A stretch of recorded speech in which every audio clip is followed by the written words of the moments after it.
Alright,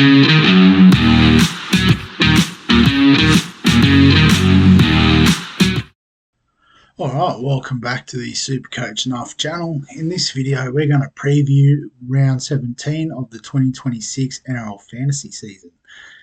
So before we get into my team specifically, we'll have a look at the most popular trade-ins, trade-outs. Starting with the Who's Hot list this week, and that number one is Alex Twal. So back a little bit earlier than expected from his injury, and at a pretty good time considering our number one trade out, which we'll talk about in a minute. He does offer the solid scoring in the middle. The bye coverage coming up is excellent. I think he is rightly the number one pick, even though you may want to wait a week just to see that he is up to speed. And number two, Payne Haas. So again, a pretty interesting pick. The one downside is he's not going to play round 18 or 19. So if you've got cover in the middle for both those rounds, I think he could be an interesting pod for this week. And then, I think everyone's going to be trading him in at round 20 anyway. So, you might get 1 week of points on the opposition. Adam Douay at number 3. So he was in good form before the injury. Again, the Tigers have good bye coverage, so I think you can bring him in. And number 4, another Tiger, Tony Suka. So this is more of a cash grab / playable option the next couple of weeks. I don't hate it, so you could absolutely bring him in. Tom Trbojevic at number 5. So I don't think Manly play round 18, so he is more of like a end of season keeper type pick. I haven't looked at his price too closely, to be honest. But 574k is not the worst buying, but break even of 61 against Melbourne, albeit it is at 4 Pines this week. But I know he does play around 18, 19. Oh, there you go. So how am I thinking of that? I don't know. Doesn't matter. So nice sort of run coming up actually after Melbourne. So might be one I look to next week if I need. But saying that, I think I'm okay for the time being. Number 6, Ryan Couchman. So he misses out round 19. So that's, I guess, the one thing to be mindful of. But other than that, looks like he's a keeper, particularly in like an edge position. But obviously the dual position is pretty handy. So, I think it's not too late to get on. Latrell Seagold, so a few people getting on with the news that he's going to get a little bit more of a run with Latrell Mitchell now going down with a calf injury, unfortunately. Still decently priced, and obviously will provide good coverage for the next few weeks, given South are done with their buys. So I think it's an okay shout.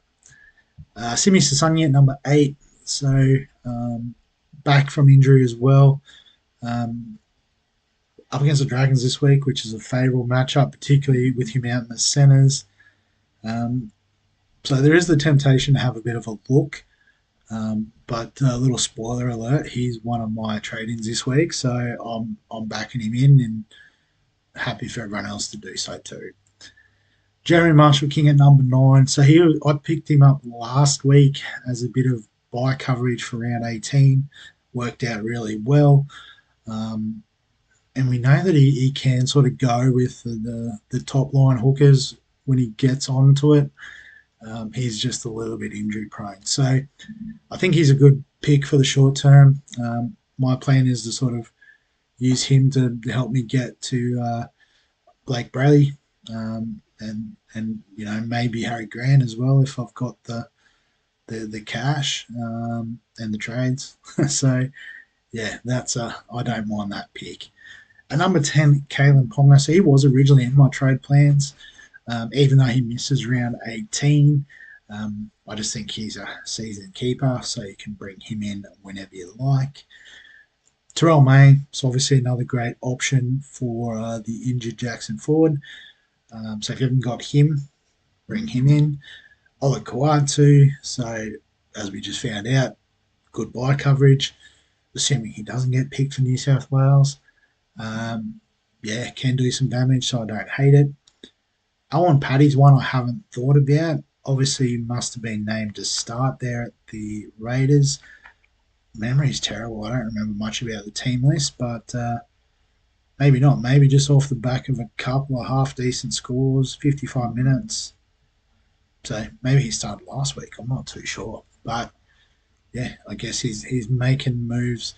The Raiders do have the bye next week, so he's not very useful for the big bye. But I mean, if you're just looking for a bit of cash, could be an option. Dylan Brown. So yeah, I think he's in that sort of top five halves in fantasy. Doesn't play next week is the only downside.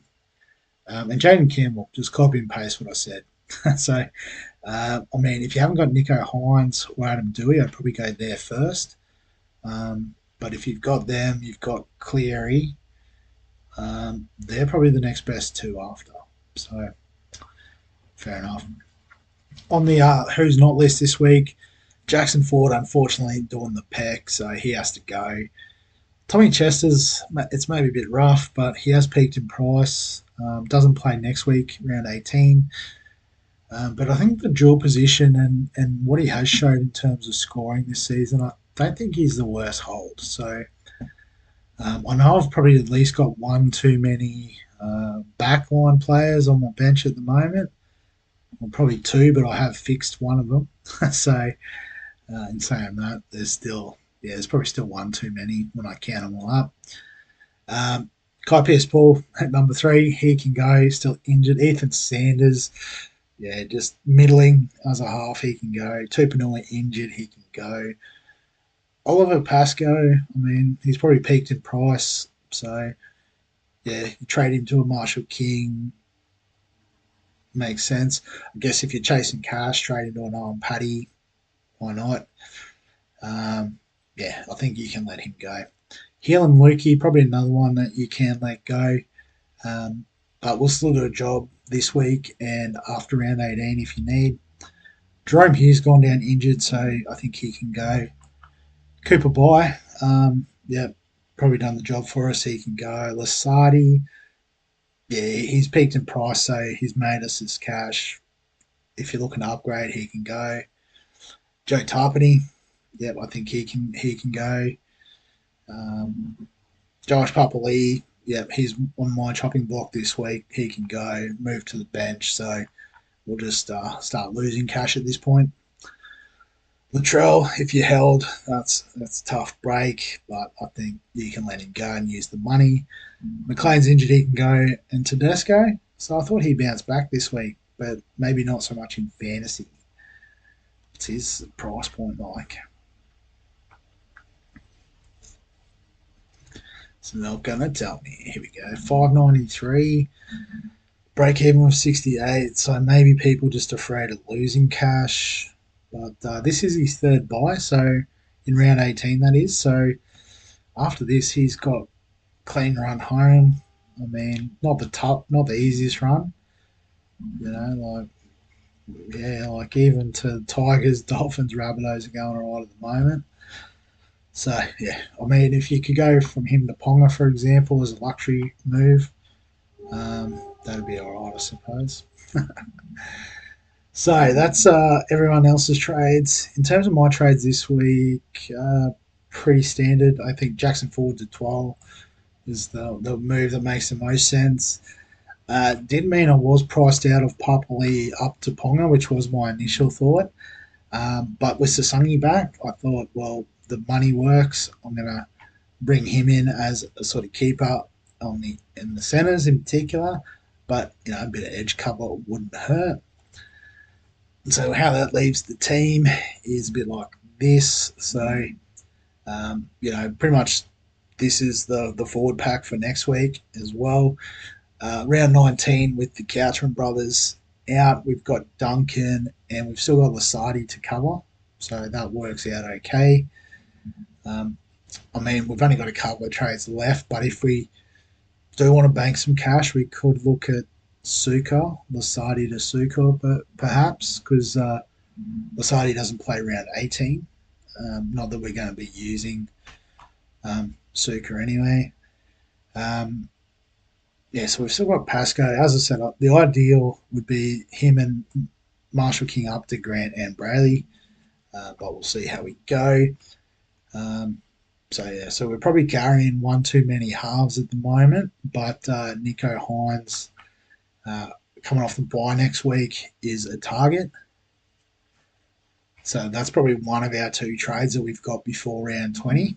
And then, yeah, the other issue is you can see we've still got Iro, Sevo, Chester on our bench.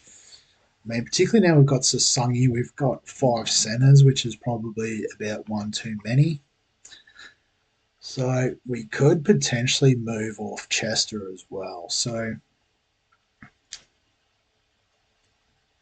I mean, we're not going to do the second trade this week, but if we just have a bit of a look at these guys, let's go with break evens. Projected break even, that's what we want. So, yeah, so someone like a Paddy, I'll have to have a look at what he's doing this week, if he's starting or what. But I mean, if we had Sukor, so that's like a like for like with Lasardi, and it works for round 19. So that's probably the smarter play, although he's a bit more expensive. But then that gives us 767, which I don't think is enough for Hines, is it?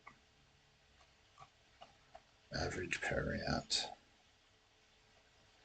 Well, 722. Maybe it is enough.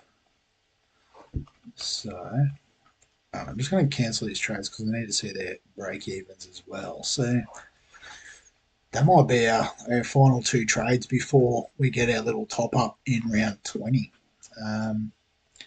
So Lasardi, break even of 62. So yeah, it could lose 20k. And Chester, very similar. It's a risk, but do we just do the trade now, even though Hines isn't playing this week?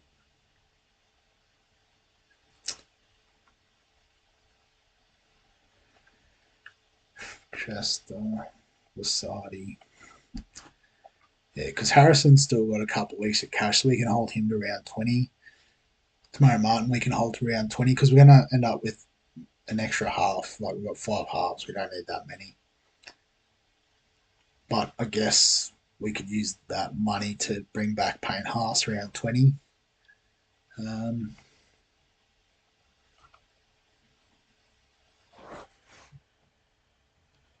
and then finding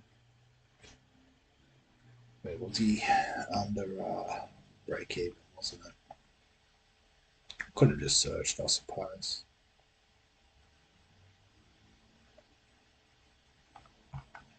Sukar, 45k.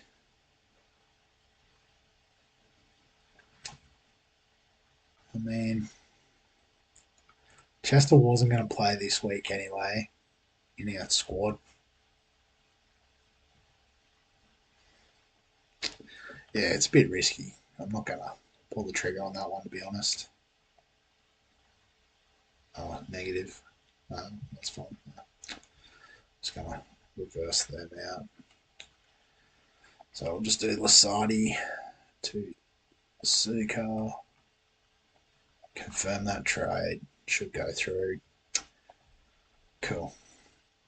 So we'll trust Chester not to lose too much cash. But yeah, probably lines it up for next week to bring Hines in. And yeah, that'll work. So yeah, I guess the rest of the team, now that I've made a last minute change,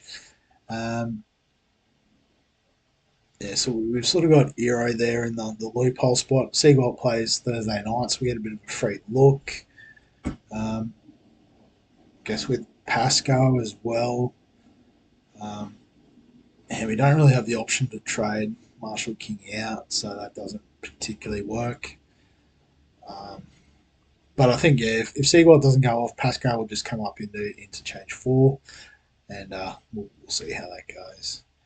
And then captain, vice captain, just pretty safe this week. Captain Cleary, Terrell May, vice captain, just because, with Twal, he might drop in scoring a little bit. But yeah, other than that, feeling pretty okay about the squad. Pretty sure we're covered for 18 and 19 if I've done all my sums correctly. Um, but I guess we'll work that out in the next couple of weeks if we haven't. But yeah, that's the team going into round 17 of the 2026 NRL Fantasy season. As always, if you've got any questions, comments, thoughts, feel free to add them below this video. Give us a like if you enjoy the NRL Fantasy content. Subscribe for all the fantasy sports content on the channel. And other than that, we'll catch you in the next one.